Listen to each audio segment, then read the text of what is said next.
Saturday morning. What am I going to talk about today? Well, um,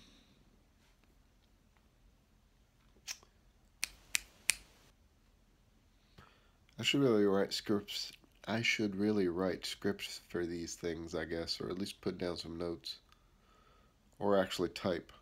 But I don't feel like typing today. Um,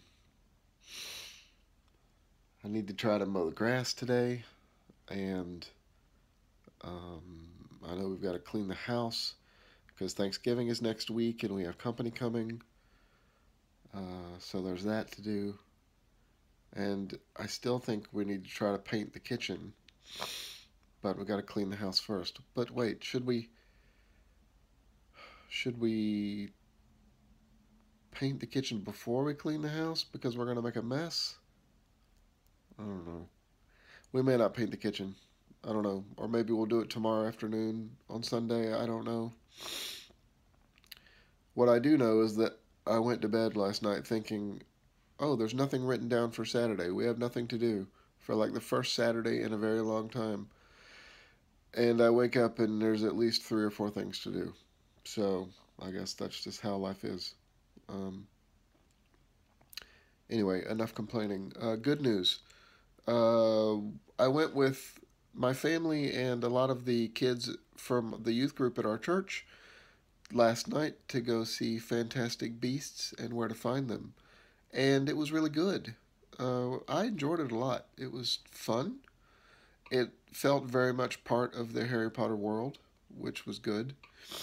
Um, David Yates was the director, who was the same director who did the last four Harry Potter films: Order of the Phoenix, Half Blood Prince, and Deathly Hallows Parts 1 and 2. And it was when the movie started, the title sequence began, and then it opened up with newspaper images, and it felt very much at home. I felt, oh, I know exactly what this is, and that was good. Um, I won't get into all the plot because you might want to go see it, but it was fun. I do think though one criticism that I had was that it felt um, in some ways it felt slow, and I don't know if that's because the actors were sort of taking their time between sentences. I'm not sure why that was. Maybe it was intentional. It was set in 1926, so maybe they were trying to be slower somehow. I don't know. I don't know. I'm making that up. It's probably just bad choice on their part. But I did think the movie was good. I thought some of the themes in it were interesting. There were some new magical terms and magical ideas that I had not encountered before in any of the books or stuff that Rowling has written about before, and I thought that was kind of interesting. The way that she looked at American magic sort of plays into the early history of American Puritanism. Certainly, it touches on the whole Salem witches period, but it also sort of gets into this idea that America has kind of a repression about it, um, which is true. There's a history of American repression of other ideas and otherness. I mean, certainly we know that's true, and they played off that a little bit, which I thought was interesting. Um, Having it set in the 1920s prior to the civil rights era also created some interesting opportunities for very slight racial nods and history of racism in the U.S., which they didn't make a big deal of, but there was a little bit of things that I thought were interesting.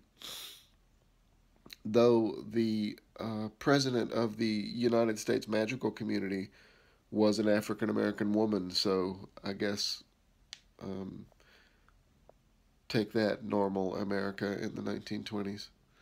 Anyway, it was a good movie, and I think it's would be a fun one to go take your kids to during the holidays.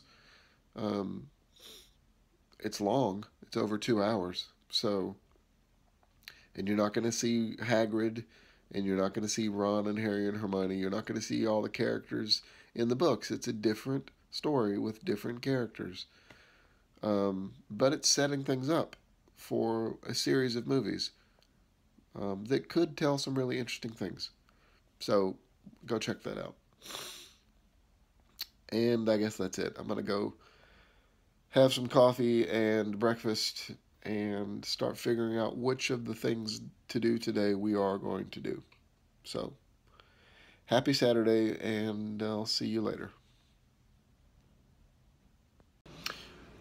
Okay, so I do have an update to add to the end of the video. This morning when I came downstairs to get ready for breakfast, we were getting stuff together and the oven wouldn't heat up. We were pushing the temperature and it was only going up to 287, and we're freaking out because it's like, this oven is only like 4 months old and Thanksgiving is in 3 or 4 days, and what are we going to do? And we were not happy. So we dragged out the manual and we read the instructions, and I was on the phone with the service people trying to get through the hold music to ask somebody, what should we do? And then we figured out that somehow or another earlier this week we switched the temperature setting from Fahrenheit to Celsius. So it was actually heating up to like 450 degrees, but it was 287 Celsius, and that was weird. And we figured out how to change it, but I don't know how it happened.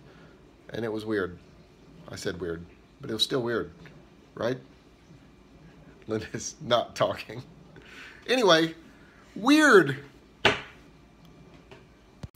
Hey, it's my end screen. So click here maybe, to go to my YouTube channel, and click somewhere else to go to my website. And thanks for watching, everybody.